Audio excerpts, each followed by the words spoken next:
Aku selalu merasa ada yang salah dengan pikiranku, seperti ada suara-suara yang berbisik dari tempat yang sangat jauh, bahkan ketika aku berada di keramaian. Awalnya, aku kira itu hanya imajinasi, mungkin hanya stres atau kurang tidur, tapi itu semakin menjadi-jadi.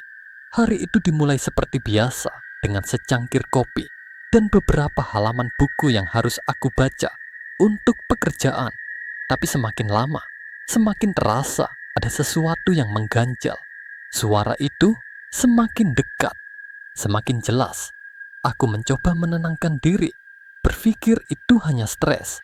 Tapi ketika aku menatap cermin di kamar mandi, aku melihat bayangan yang bukan milikku. Bayangan itu, meskipun tubuhku diam, bergerak. Aku bisa melihatnya dengan jelas, melangkah ke arahku. Namun tak ada orang lain di sana. Nafasku mulai terengah-engah. Tanganku gemetar. Aku ingin berteriak. Tapi suara itu, suara dari dalam kepalaku, memberitahuku untuk diam. Seolah ia tahu apa yang akan kulakukan. Aku tak tahu siapa dia, atau kenapa dia ada di dalam pikiranku. Tetapi aku tahu satu hal, ia tidak akan pergi. Setiap malam, suara itu semakin keras. Tidak hanya berbicara, tetapi terkadang berteriak-teriak, memintaku untuk melakukan hal-hal mengerikan. Aku mulai merasa seperti hidup dalam mimpi buruk yang tak berujung. Aku pergi ke dokter, berharap mendapat jawaban rasional. Tapi hasilnya, semua baik-baik saja, katanya. Tidak ada yang salah dengan otakku. Kembali di rumah, aku merasa semakin terisolasi. Aku merasa ada sesuatu yang mengendalikanku. Seperti bayangan itu sudah memasuki tubuhku. Aku mulai bertindak aneh, membuat keputusan yang tidak kubuat biasanya. Suatu malam, ketika aku kembali dari kerja, aku menemukan sesuatu yang membuatku hampir gila. Di meja makan, ada sebuah surat.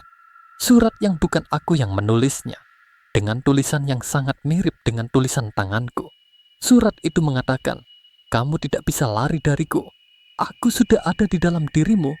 Aku merasa tubuhku lemas, seolah ada yang mencabut semua energi dari dalam diriku. Aku merasa seperti tidak lagi menjadi diriku sendiri. Aku mulai menulis sesuatu tanpa sadar, meskipun tidak ada alasan untuk menulis. Kata-kata itu keluar begitu saja, seolah-olah tangan ini berjalan sendiri. Aku merasa ada dua dunia yang bersaing dalam pikiranku. Di satu sisi, ada aku yang masih mencoba untuk berpikir rasional. Dan di sisi lain, ada dia, suara itu, yang semakin kuat dan mendominasi.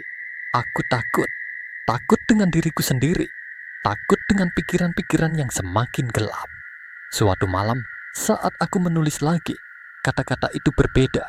Mereka berkata, "Jika kamu tidak mau mendengarkan, aku akan mengambil alih sepenuhnya." Pada saat itu, aku tahu suara itu bukan hanya dalam pikiranku. Ia adalah sesuatu yang lebih besar, lebih kuat, sesuatu yang aku tak bisa kontrol. Aku mulai kehilangan pegangan pada kenyataan. Setiap kali aku menatap cermin, aku tidak melihat diriku. Aku melihat dia, sosok yang lebih gelap, lebih menyeramkan, dan lebih mengerikan daripada apapun yang pernah kulihat. Dan pada akhirnya, aku sadar, suara itu, sosok itu, bukan hanya di dalam pikiranku.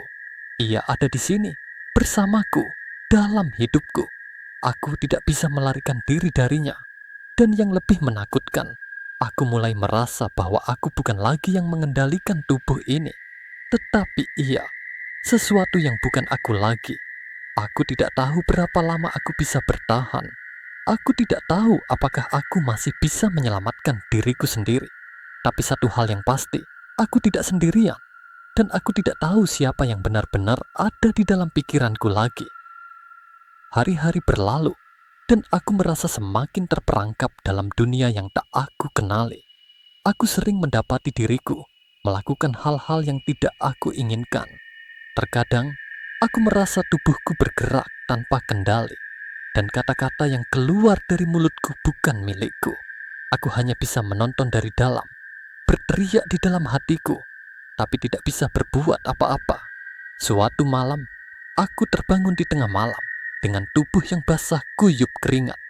Entah kenapa, aku merasa seperti sedang diawasi. Aku melihat sekeliling kamar dengan cemas, dan di sudut ruangan, aku melihat bayangan itu lagi. Bayangan gelap yang semakin nyata. Kali ini, bukan hanya bayangan tubuhku yang bergerak, tetapi juga sesuatu yang lebih mengerikan. Sesuatu yang lebih gelap dan lebih besar. Aku berusaha untuk berteriak, tetapi suaraku terhenti. Lidahku terasa kaku, dan rasanya seperti ada kekuatan yang menahanku untuk bergerak. Aku berusaha membuka mata, tetapi semakin aku mencoba, semakin lama bayangan itu mendekat. Jangan coba lari, bisik suara itu. Kali ini terdengar lebih jelas, lebih nyata, seolah-olah suara itu datang dari dalam ruangan itu sendiri. Bukan hanya pikiranku. Kamu adalah bagian dariku sekarang. Kamu tidak bisa lepas. Aku berusaha melawan, mencoba untuk bangun. Tetapi tubuhku seperti terikat oleh kekuatan yang tak terlihat. Aku bisa merasakan napasku semakin berat, semakin sesak. Aku merasa aku akan mati di tempat itu, dalam kegelapan yang semakin menghimpitku. Saat itu, bayangan itu mendekat, dan aku melihat wajahnya. Wajah yang kabur, seolah-olah terbuat dari bayangan, tanpa bentuk yang jelas. Namun aku bisa merasakan kekuatan gelap yang ada padanya. Seperti ada ribuan wajah yang memburuku dalam kegelapan itu. Aku mulai berpikir, apakah ini akhir dari semuanya? Apakah ini saatnya aku benar-benar menjadi bagian dari kegelapan itu? Tetapi tiba-tiba aku mendengar sesuatu yang berbeda. Suara ketukan yang halus di pintu. Ketukan itu semakin keras. Aku merasa aneh, seolah-olah ada harapan yang datang dari luar. Aku tidak tahu siapa yang mengetuk pintu di tengah malam, tetapi aku merasa bahwa itu adalah kesempatan terakhirku untuk keluar dari kegelapan ini.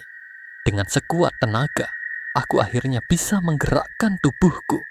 Aku berdiri, meskipun masih gemetar, dan menuju pintu. Ketukan itu semakin cepat, semakin panik.